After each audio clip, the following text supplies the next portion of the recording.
This is lesson 22 for 7th grade, and today we're talking about parts of a whole. We've kind of talked about this already this year with some of our warm-ups, or what we call power-ups, that we do at the beginning of each class. It's where we talk about like 2/3 of a certain amount of people, or something like that. It has been brought up, but now we're actually going to hit on it a little harder, and we're going to start with some basic information. So here's what we want to learn by the end of this lesson. First of all, we're going to want to know how to identify how many parts a whole is divided into. So when we're talking about a whole group of people or a whole group of something, and we're asked to figure out a certain fraction of that group, we want to be able to identify how many parts we're going to split that group into, and we'll be talking about that in a second. And also, we want to learn how to calculate which parts we're being asked about. And we're going to be able to do this using rectangles or by using a shortcut, and we're going to cover both ways, and you'll be able to do whichever way you are more comfortable with. One's for more visual purposes, the other one's more for, okay, I get it, and I'd rather get the answer faster. So we're going to cover both ways, and we're going to start with, if we just have a situation like this. 2/3 of the students in the class wore sneakers on Monday. So 2/3 of the students wore sneakers.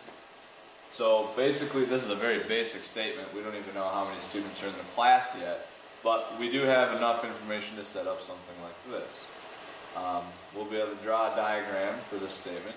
We use a rectangle to represent all of the students. So all of the students are going to be represented by one rectangle, and we're going to divide the rectangle into 3 equal parts. Now the reason that we do that is because we are in thirds. So since we're in thirds, we're dividing our whole rectangle into 3 parts, and that's going to look like this. Alright, so we don't know how many students there are yet, but all of our students are represented by one big rectangle. And then we split that rectangle up into 3 parts since we're in thirds. And we got 1, 2, 3. And we know that 2/3 of them wore sneakers. And then we should be able to decipher that 1/3 of the class, or 1/3 of the students, did not wear sneakers. So if we add these two together, 1/3 and 2/3, we should get 1, or our whole amount of students. So that's kind of how we figure out how to split up a whole into a certain amount of parts. We were in thirds, and we split it up into 1, 2, 3 parts. Alright, now if we take this a step further, and we say 2/3 of the 27 students in class wore sneakers on Monday, we can figure out how many students actually wore sneakers and how many did not wear sneakers. So we're going to use our same diagram here. So 2/3 wore sneakers, 1/3 did not wear sneakers. How do we figure this out? Well, we know that all of our students, the whole class represents 27 students, okay? But we've got 3 equal parts that we need to divide 27 into. So, since each box needs to be the same, 1/3, 1/3, 1/3, we can say, okay, we're in thirds. 27 divided by 3 should give us one of those boxes. So 27 divided by 3 equals 9. That's one of our basic math facts. 3 times 9 gives you 27. So each of these boxes should be filled in with a 9. So we can see that if we counted up all these boxes, 9 plus 9 is 18, plus another 9 is 27. 3/3, or all of our students, is 27. We already know that. But we're concerned with 2/3 of 27 students. Well, 2/3 makes up 9 plus 9, or 18. So 2/3, this would be 18. 2/3 of students equals 18. Alright? And the 1/3 that did not, that would be 9. So 18 plus 9 gives us our total amount of students, and that's how it should be. So 9 students did not wear sneakers, 18 did wear sneakers. I'm going to show you that shortcut that I was talking about too. So this is kind of for the visual learner here, and we're going to go through that again. Not again, well, with a different example we'll be going through it. This statement right here that I highlighted, 2/3 of 27. We can figure that out with a shortcut. I've been telling the students that when they see this type of statement, 2/3 of something, of means that we are multiplying by whatever fraction we're given. So this is actually 2/3 times 27. And we can figure it out this way too. The real shortcut would be, okay, anything in our denominator is actually we're dividing by. So we can do 27 divided by 3, which is 9, and then we can multiply by anything that's on top. So 2 times the 9 that we got would give us 18. Well, sometimes that's kind of hard to remember, so what I have the students do is we go 2/3 times 1. So 27 over 1 is still 27. And we can go ahead, we can multiply straight across. We can do 2 times 27 and then divide by 3 if we wanted to. But I like to do an even extra shortcut and say, okay, well I know that 3 goes into 27 9 times. So 3 divided by 3 is 1. 27 divided by 3 is 9. So you have 2 times 9 is 18. And 1 times 1 is 1. 18 over 1 is just 18. So we still get that 18 that we were talking about. And I've talked about that quite a bit this year already. But just do a little review there. So we're going to take a look at 2 other examples with this. Alright. So it says to diagram this statement with the rectangles. And then we're going to answer the questions. So 2/5 of 30 students in the class are boys. So 2/5 of 30, we want to know, we're talking 2/5, and we are in fifths, alright? So we're going to have a rectangle like this, and we'll go 1, 2, 3, 4, something like that. So we've got 1, 2, 3, 4, 5 equal parts because we are in fifths. We know that 30 is the total, so 2/5 of 30 is the total. So we got 30 total students. Now it says how many boys are in the class? Well, 2/5 of them are in the class, so we're going to be looking for this piece right here, 2/5. So what we have to do is figure out what goes in each of these boxes. Well, we've got 30 total divided by 1, 2, 3, 4, 5 boxes. So 30 divided by 5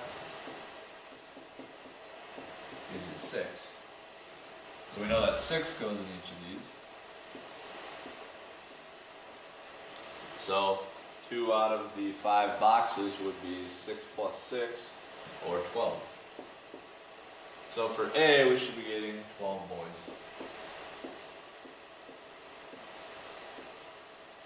Alright, and letter B says, how many girls are in the class? Well, we've got 2 options here. The remaining boxes should be how many girls are in the class. We could just add up 1, 2, 3 6s. So 3 6s should give us the answer. We could go through and say, okay, 3/5 of 30 and go ahead and do that long process. But we already know how many boys are in the class, and we know that there are a total of 30. So why not just do 30 minus 12 and get our answer that way? 18 girls. There we go. So 18 girls, 12 boys. Now in order to check to see if we got that right, we should be able to add 18 and 12 to get our total amount of students. 18 plus 12 is 30, so yes, we did get that one correct. Alright?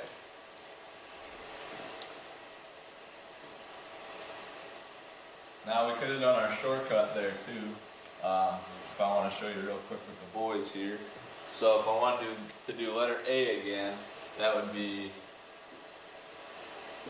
2/5 times 30, 2/5 of 30. So I'm going to do 30 over 1.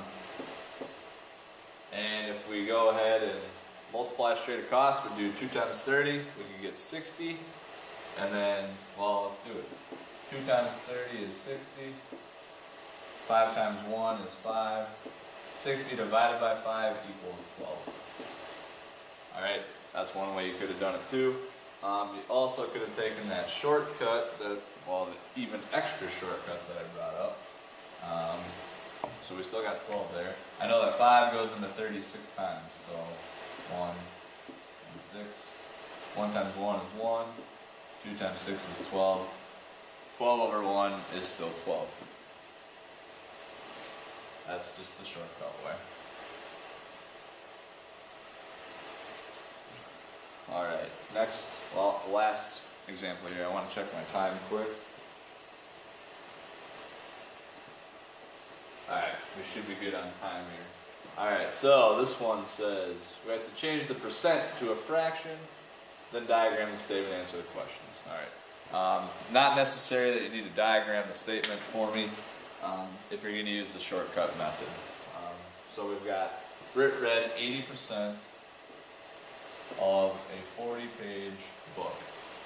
So we're looking at 80% of 40. Alright. So in one day she read 80% of a 40-page book. Okay. So what fraction of the book did Britt read in one day? Okay. First thing we got to do is change that percent into a fraction. Now percents are out of 100. So we know that 80 over 100. So this is 80%. Equals 80 out of 100. Now it says, what fraction of the book did she read in one day? So we want 80% of that 40. And this could be reduced to, let's see, what goes into 80 and 100? Well, I'm going to use the greatest common factor to do this. If I divide by 20 on top and bottom, I should get, let's see, we'll get 4 out of 5. Had a little mental lapse there. So 4/5 is the fraction we're looking at here. So what fraction of the book did she read in one day? She read 4/5 in one day. 4 out of 5. How many pages did she read in one day? Alright, so for B, now we're looking at 4/5 of 40 pages. So 4/5 of 40. You could take the shortcut if you want to. I'll use our little diagram. We are in fifths once again. So we'll do this. 1, 2, 3, 4. These should all be equal. Obviously I'm not drawing very well. So we're looking for, we know that the whole thing is 40. And we want 4 over 5. So we are in fifths. 40 divided by 1, 2, 3, 4, 5. 40 divided by 5. That equals 8. So 8 goes in each box. And 4 of those 8s, 1, 2, 3, 4, would be 32. So she read 32 pages in one day. You could also do the shortcut if you wanted to. 40 divided by 5 is 8 times 4, it gives you 32.